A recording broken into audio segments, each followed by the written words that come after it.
Ebenezer, Ebenezer. Sampai di sini Tuhan menolong.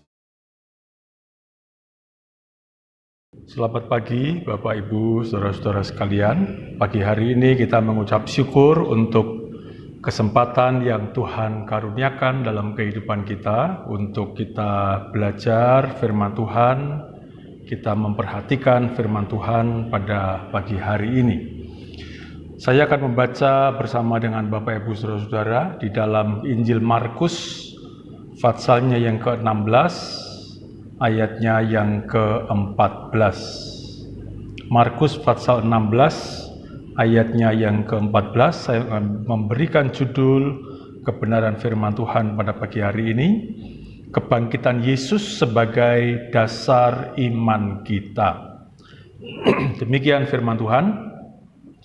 Akhirnya ia menampakkan diri kepada ke-11 orang itu ketika mereka sedang makan, dan ia mencela ketidakpercayaan dan kedegilan hati mereka, oleh karena mereka tidak percaya kepada orang-orang yang telah melihat dia sesudah kebangkitannya. Puji nama Tuhan. Kalau kita melihat kebenaran firman Tuhan, maka kita akan memperhatikan bahwa setelah kebangkitan Tuhan Yesus dari kematian, maka selama 40 hari Tuhan Yesus menampakkan diri kepada para murid.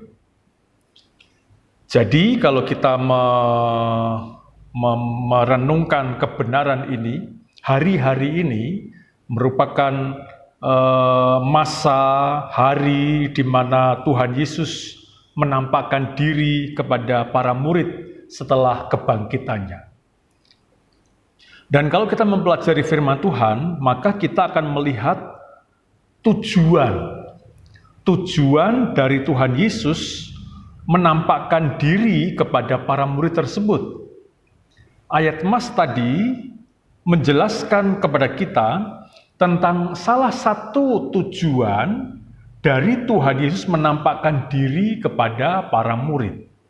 Salah satunya dicatat dalam ayat Mas kita itu, yaitu mencela ketidakpercayaan para murid. Mencela ketidakpercayaan para murid. Mengapa hal ini sangat penting sekali dicatat oleh firman Tuhan? Mengapa hal ini sangat penting sekali Yesus harus menampakkan diri kepada para murid, dan secara khusus Tuhan Yesus mencela. Di dalam terjemahan lain, dia mengatakan Yesus menegur. Yesus menegur. Itu artinya tidak dengan lemah, tapi dengan keras. Kenapa kamu kok tidak percaya? Mengapa kamu kok tidak percaya? Apalagi di antara mereka ada murid-murid yang sudah melihat Yesus sendiri. Ada Maria, ada Petrus, ada Yohanes, ada Kleopas yang melihat fisik dari Yesus setelah kebangkitan. Tapi murid-murid yang lain tetap tidak percaya. Ya memang kalau kita merenungkan, mereka punya alasan yang logis. Mereka punya alasan yang masuk akal. Lazimnya, normalnya adalah orang hidup yang bergerak kepada kematian. Itu lazimnya. Biasanya orang hidup, usia bertambah, lalu akhirnya dia akan mati.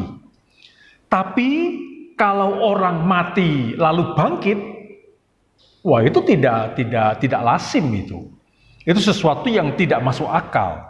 Sebab itu tidak heran para murid-murid ini mereka tidak percaya. Mereka tidak percaya. Mana mungkin ada orang yang mati lalu bangkit. Oh, tidak mungkin. Sebab itu Tuhan Yesus dia mencela ketidakpercayaan ini, sekalipun itu logis, sekalipun itu masuk akal. Tapi bagi Tuhan, bagi Yesus, tidak ada perkara yang mustahil. Tidak ada perkara yang tidak mungkin. Bahkan kematian pun Tuhan dapat melawannya dengan kebangkitan. Dan itu adalah sesuatu hal yang mudah yang dikerjakan, yang dapat diperbuat oleh Tuhan Yesus.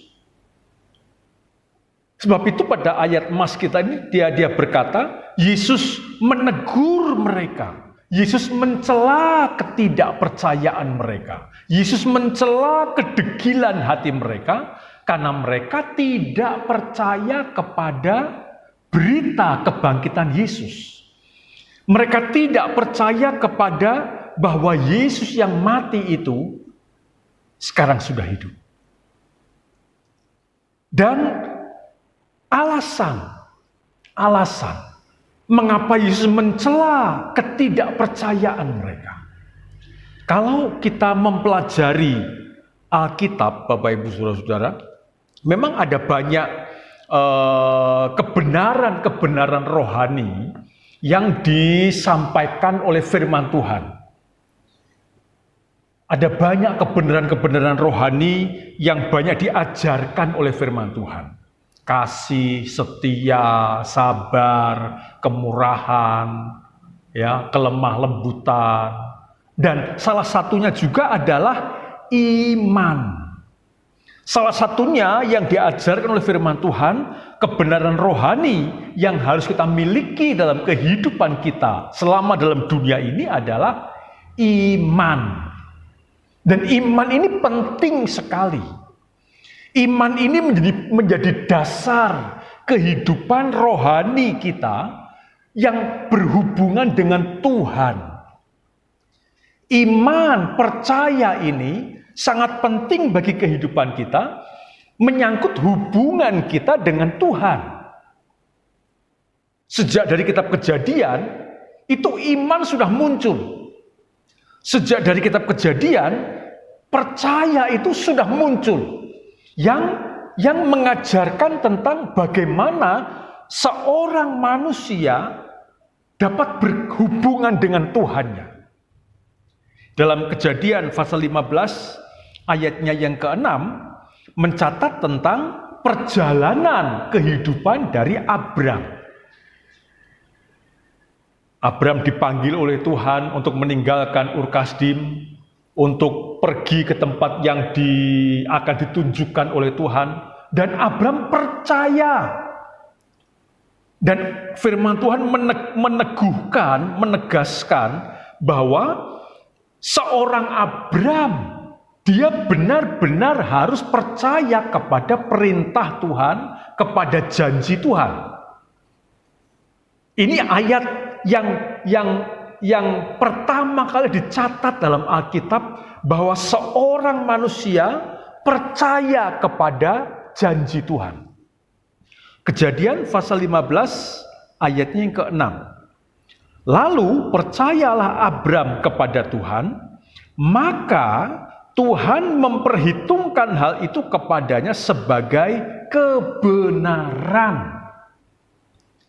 Ini ayat yang pertama yang dicatat oleh Alkitab tentang bagaimana seorang manusia dapat berhubungan dengan Tuhan. Ketika Tuhan berjanji, ketika Tuhan beri perintah, maka manusia itu harus percaya. Jadi sejak kitab Kejadian, prinsip tentang iman itu sudah muncul, sudah ada. Jadi mau tidak mau, mengerti tidak mengerti, kita harus percaya.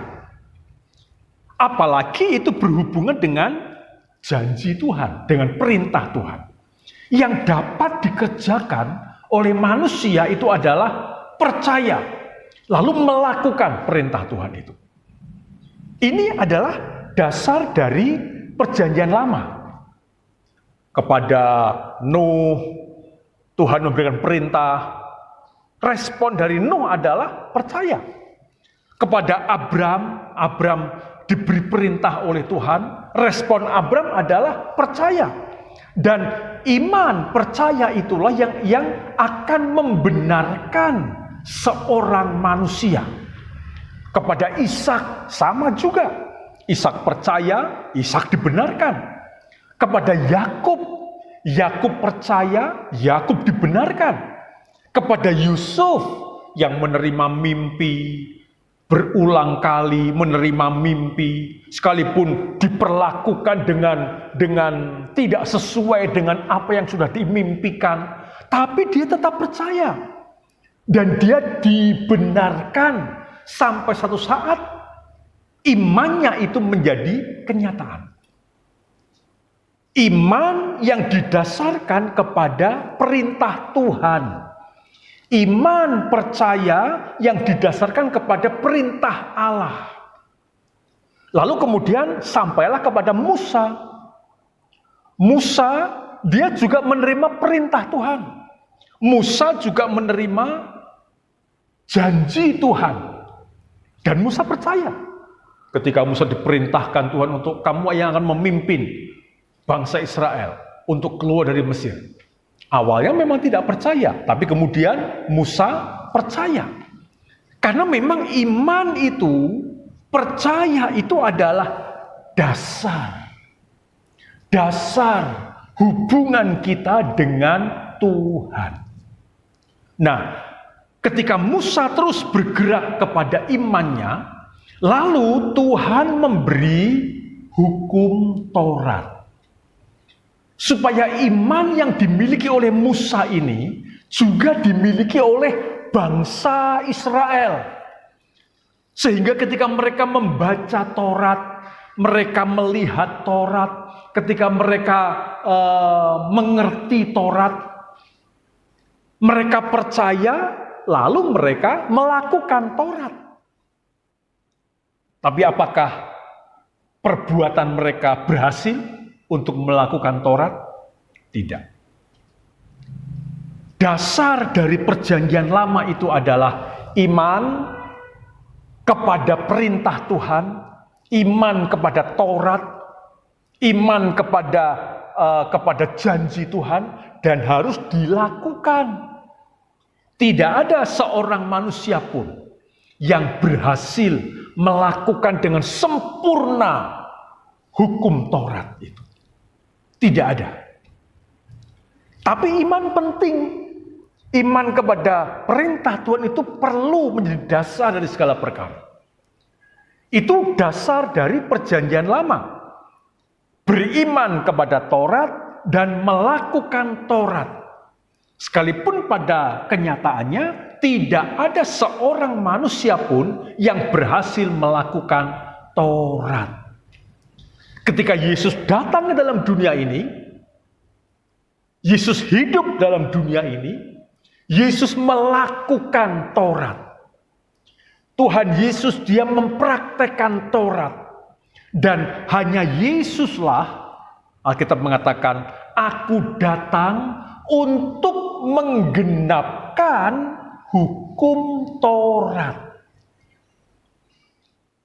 Sehingga kita bukan lagi beriman kepada Taurat dan berusaha melakukan Taurat mati-matian. Sekarang dalam perjanjian baru ini, dalam perjanjian baru, Tuhan memberikan dasar yang luar biasa. Di dalam 1 Korintus pasal 11 ayat 25, Alkitab dia berkata, 1 Korintus 11 ayat 25, demikian juga ia mengambil cawan sesudah makan lalu berkata, cawan ini adalah perjanjian baru yang dimeteraikan oleh darahku. Perbuatlah ini setiap kali kamu meminumnya menjadi peringatan akan daku. Kita sekarang sudah tidak lagi hidup dalam perjanjian lama. Yang harus beriman kepada Taurat dan melakukan Taurat. Tapi kita sekarang sudah hidup di dalam perjanjian yang baru. Mengapa? Karena kita tidak akan mampu melakukan Taurat. Tidak akan mampu. Semuanya sempurna, kita tidak akan mampu melakukan hukum Taurat. Tapi Yesus, dia sudah menggenapkan hukum Taurat itu. Dan cawan ini, salib ini, kematian dan kebangkitan Yesus itu merupakan dasar dari iman kita. Sehingga sekarang kita cukup hanya dengan beriman kepada Yesus, kita cukup hanya dengan beriman kepada Tuhan Yesus, maka kita menerima jaminan keselamatan yang dikaruniakan oleh Tuhan Yesus Kristus. Lalu kita melakukan perintah Tuhan, lalu kita melakukan Injil Kristus, lalu kita melakukan firman Tuhan, hidup sesuai dengan firman Tuhan. Tapi keselamatan kita itu adalah karena iman kita kepada Tuhan Yesus Kristus, bukan karena kita melakukan hukum Taurat. Sebab itu ketika para murid ini dia tidak percaya kepada berita kebangkitan Yesus, Yesus mencela mereka. Yesus menegur mereka. Kenapa kamu tidak percaya? Sudah ada teman-temanmu yang melihat aku yang bangkit. Kenapa kamu tidak percaya? Dia tegur. Karena kebangkitan Yesus itu sebagai dasar iman kita yang akan menyelamatkan kita. Puji Tuhan. Bangun terus iman kita kepada Tuhan. Jangan izinkan keraguan-raguan, jangan izinkan kebimbangan, jangan izinkan tidak percaya menyusup dalam hati kita. Tapi bagaimanapun saja keadaan kita, tetap katakan dalam hatimu, dalam pikiranmu, dalam mulutmu, Tuhan, aku percaya Engkau sudah mati dan bangkit bagiku. Aku percaya Engkau Tuhan bahwa Engkau hidup dan sekarang Engkau ada di kerajaan surga untuk menyediakan tempat bagiku. Puji Tuhan. Lalu bagaimana kuasa iman kita kepada Tuhan Yesus? Apa yang akan kita alami ketika kita beriman kepada Tuhan Yesus yang bangkit itu? Kalau kita kembali kepada ayat emas kita, dalam Injil Markus pasal 16, ayatnya yang ke-16. Markus 16, ayat yang ke-16. Siapa yang percaya dan dibaptis akan diselamatkan. Tetapi siapa yang tidak percaya akan dihukum. Jadi tanggung jawab kita sekarang kepada Tuhan itu adalah beriman. Percaya kepada kebangkitan Yesus. Kepada kuasa salib Yesus. Itu tanggung jawab kita. Lalu kemudian disisipkan dalam ayat ini, dan dibaptis. Menarik sekali ini Bapak Ibu Saudara-saudara. Mengapa disisipkan siapa yang percaya dan dibaptis? Kalau kita melihat firman Tuhan dalam surat Roma pasal 6 ayat 5 dan 6. Firman Tuhan berkata demikian, ini tentang baptisan. Sebab jika kita telah menjadi satu dengan apa yang sama dengan kematiannya, kita juga akan menjadi satu dengan apa yang sama dengan kebangkitannya. Karena kita tahu bahwa manusia lama kita telah turut disalibkan, supaya tubuh dosa kita hilang kuasanya, agar jangan kita menghambakan diri lagi kepada dosa. Mengapa Tuhan Yesus dia berkata kepada para murid-murid, siapa yang percaya dan dibaptis. Alkitab menjelaskan baptisan itu bukan aturannya gereja. Baptisan itu bukan aturannya sebuah organisasi gereja. Tapi sebuah aturan firman yang sebenarnya melalui baptisan itu kita menjadi satu. Kita menjadi sama dengan Kristus. Yesus yang sudah disalibkan, mati di kayu salib, dikuburkan, maka kita harus menjadi satu dengan kematian Yesus melalui baptisan. Tapi bukan hanya menjadi satu sama dengan kematiannya saja, tapi kita juga akan menjadi satu dengan apa yang sama dengan kebangkitannya. Jadi penting sekali, Bapak Ibu Saudara-saudara yang sudah percaya Yesus harus dibaptis. Supaya kita menjadi satu, menjadi sama dengan Yesus yang disalib, mati, dan dibangkitkan. Tujuannya apa? Supaya kuasa dosa hilang dari kita. Kuasa dosa hilang kekuatannya dari hidup kita. Kita tidak lagi menghambakan diri kepada dosa. Tidak. Sebab itu kita harus percaya Yesus lalu dibaptiskan. Menjadi satu, menjadi sama dengan kebangkitannya. Lalu ayat tadi mengatakan, siapa yang percaya dan dibaptis dia akan selamat. Wah, ini luar biasa Bapak Ibu Saudara-saudara. Kebenaran tentang dia akan selamat ini memiliki dua pengertian. Di dalam Markus pasalnya yang ke-16 ayat 17 dan 18. Ini kebenaran tentang apa yang Tuhan Yesus artikan dengan selamat. Ayat 17, tanda-tanda ini akan menyertai orang-orang yang percaya. Tanda-tanda apa? Mereka akan mengusir setan-setan demi namaku. Mereka akan berbicara dalam bahasa-bahasa yang baru bagi mereka. Mereka akan memegang ular, dan sekalipun mereka minum racun maut, mereka tidak akan mendapat celaka.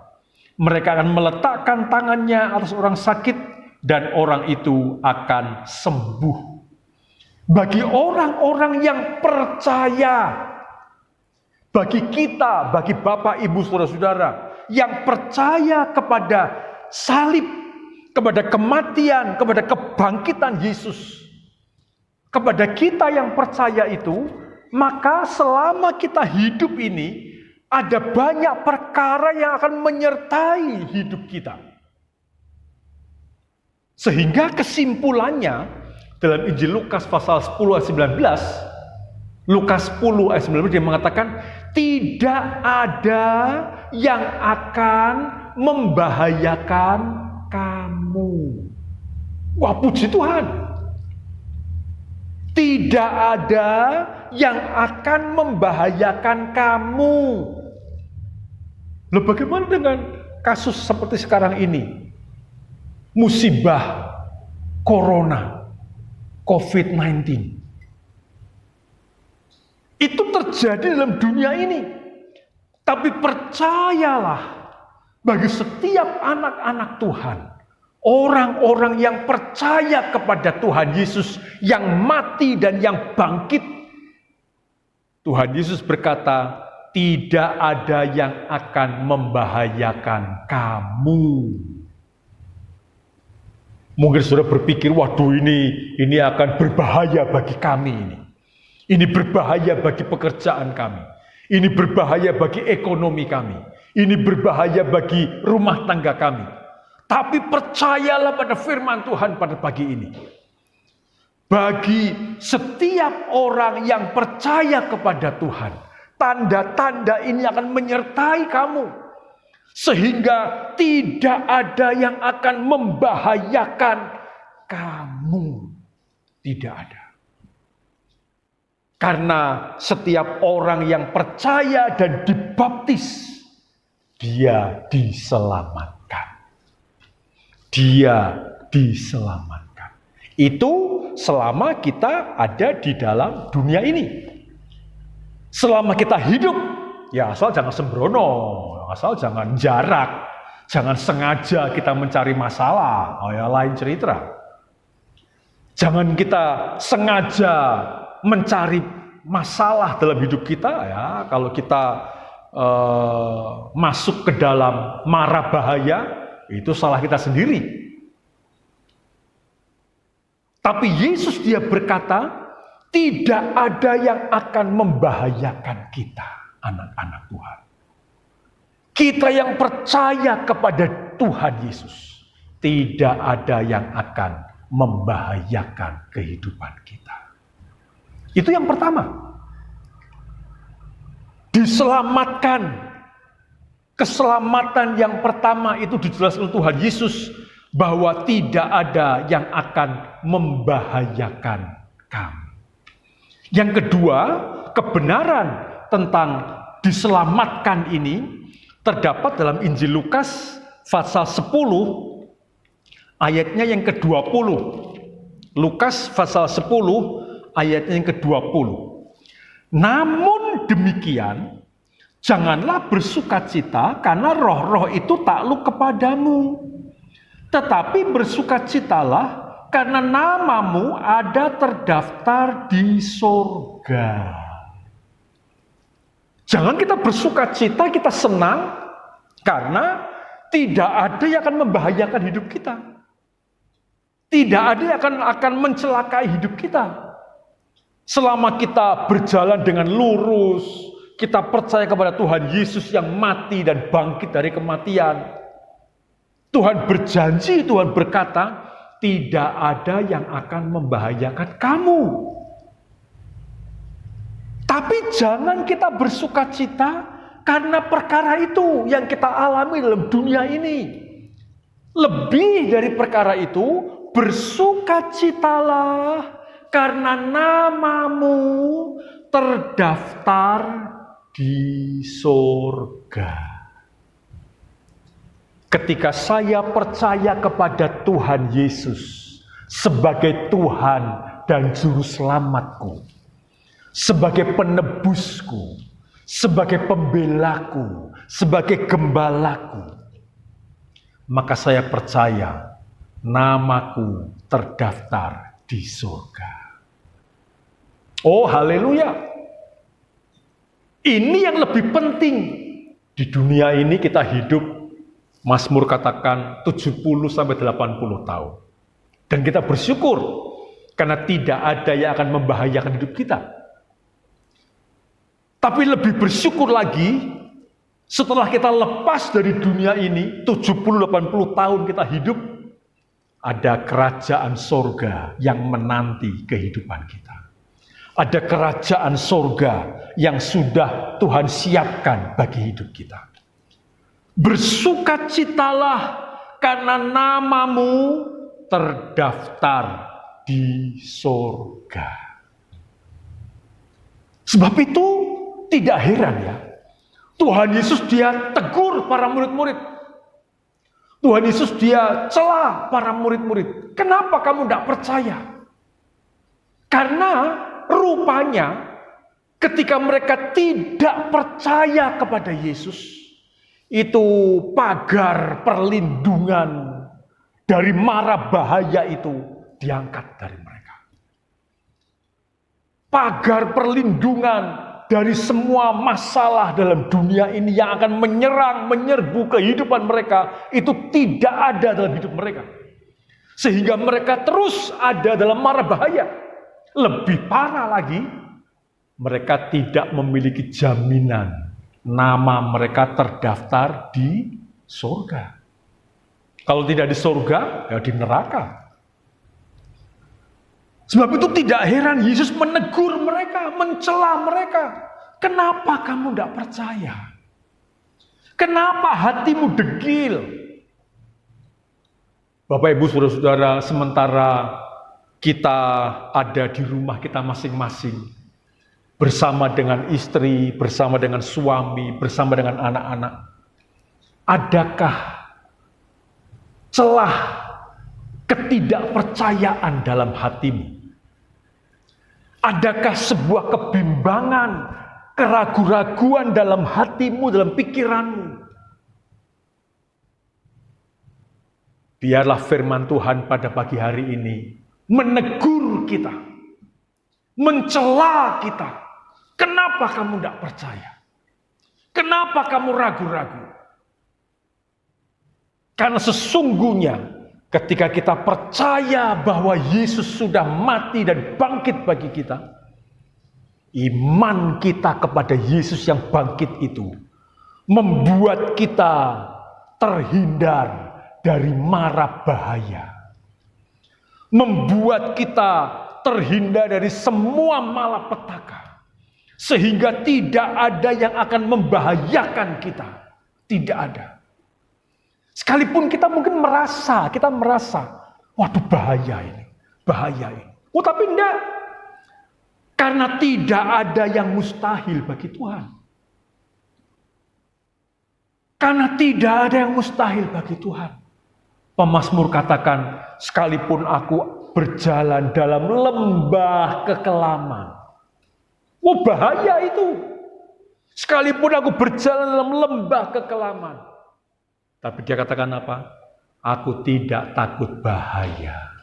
Sebab gadamu dan tongkatmu itu yang menghibur aku. Pagi ini bangun imanmu. Kalau ada keraguan-raguan, kebimbangan, ketidakpercayaan, buang itu. Apapun alasannya, buang itu. Dan katakan dalam hati dan pikiran. Katakan dengan mulutmu. Tuhan, aku percaya Engkau Yesus yang sudah mati dan sudah bangkit. Sekarang Engkau hidup. Aku percaya aku punya Tuhan Yesus yang hidup. Aku percaya aku punya Tuhan Yesus yang bangkit. Dan yang siap untuk menjadi pembela dan penolong hidupku. Ayat terakhir saya bacakan dalam surat Yudas. Yudas pasal yang pertama ayat yang ke-20. Akan tetapi kamu, saudara-saudaraku yang kekasih, bangunlah dirimu sendiri di atas dasar imanmu yang paling suci dan berdoalah dalam Roh Kudus. Apa itu di atas dasar imanmu yang paling suci? Yaitu di atas dasar kebangkitan Yesus Kristus. Fondasi iman kita yang paling suci, yang paling benar itu adalah di atas kebangkitan Yesus Kristus. Bukan di atas dasar uang, bukan. Bukan di atas dasar jabatan, bukan di atas dasar pekerjaan, tidak. Itu tidak suci. Uang, pekerjaan, jabatan itu tidak suci. Tapi iman yang harus kita bangun adalah di atas dasar yang paling suci, yaitu kebangkitan Yesus Kristus. Siapa yang percaya dan dibaptis, dia diselamatkan. Tapi siapa yang tidak percaya, dia dihukum. Pagi ini, Bapak Ibu, Saudara-saudara, jangan sampai kita disusupi dengan kebimbangan, dengan keraguan, dengan ketidakpercayaan. Karena kita tahu, pasti dihukum. Kalau kita tidak percaya, pasti dihukum. Tapi sebaliknya, mari kita bangun iman kita. Bangun iman kita. Lewat doa, lewat pujian penyembahan, lewat membaca firman Tuhan, Lewat puasa, kita sedang membangun iman kita di atas dasar iman yang paling suci, yaitu kebangkitan Yesus Kristus. Sekalipun saat ini mungkin ada banyak pergumulan, tapi itu jangan kita jadikan sebagai dasar iman kita. Jangan. Jadikan kebangkitan Yesus Kristus sebagai dasar imanmu yang paling suci. Maka engkau diselamatkan. Maka tidak akan ada perkara yang akan membahayakan hidupmu. Maka engkau akan bersukacita karena namamu terdaftar di kerajaan surga. Puji Tuhan. Saya akhiri kebenaran firman Tuhan pada pagi hari ini. Kita akan berdoa bersama-sama. Kalau di antara Bapak, Ibu, Saudara-saudara ada yang sudah mulai bimbang, ragu dengan kondisi hidup yang ada pada hari-hari ini, mari bangun lagi. Tuhan Yesus kita, dia pernah mati, tapi dia bangkit. Dan sekarang dia hidup. Dan kita letakkan dasar iman kita di atas Yesus yang bangkit dan hidup. Dia akan menyelamatkan kehidupan kita. Kita berdoa. Terima kasih Bapa dalam surga. Pagi hari ini kami mengucap syukur karena firman-Mu kembali meneguhkan kami. Ampuni kami kalau kami seringkali bimbang, ragu, tidak percaya karena segala pergumulan, segala masalah yang sedang kami hadapi dalam hidup ini. Tapi pagi ini kami dicela oleh Yesus. Kami ditegur oleh Yesus karena ketidakpercayaan kami. Terima kasih Tuhan. Kami mau percaya kepada Engkau. Kami mau percaya kepada firman-Mu Tuhan. Kami mau percaya kepada salib-Mu Tuhan Yesus. Kami mau percaya kepada kematian dan kebangkitan Yesus yang sudah mengalahkan kuasa maut. Kami percaya Engkau Tuhan.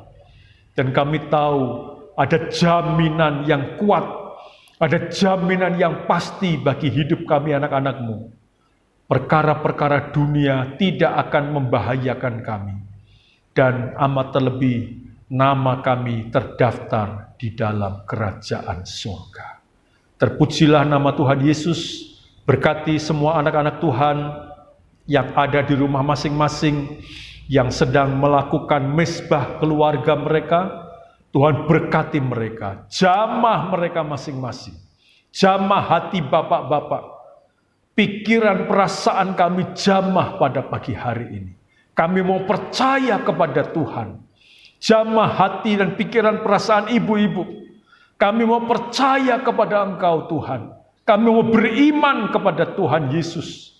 Jamah hati, pikiran, perasaan pemuda remaja pada saat ini, anak-anak sekolah minggu.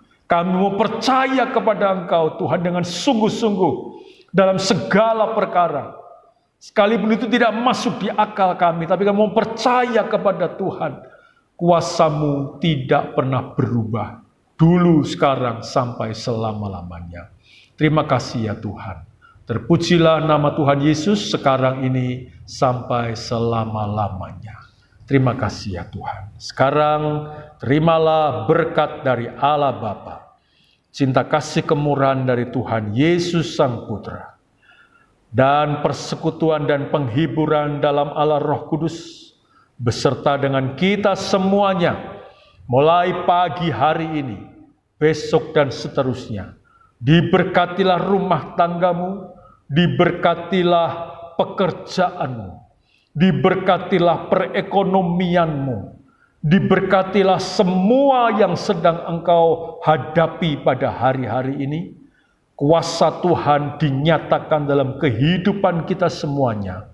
Tidak ada yang akan membahayakan kehidupan kita, karena kita memiliki jaminan di dalam Tuhan Yesus Kristus. Dalam nama Tuhan Yesus Kristus, kami akhiri acara pada saat pagi hari ini. Haleluya. Amin.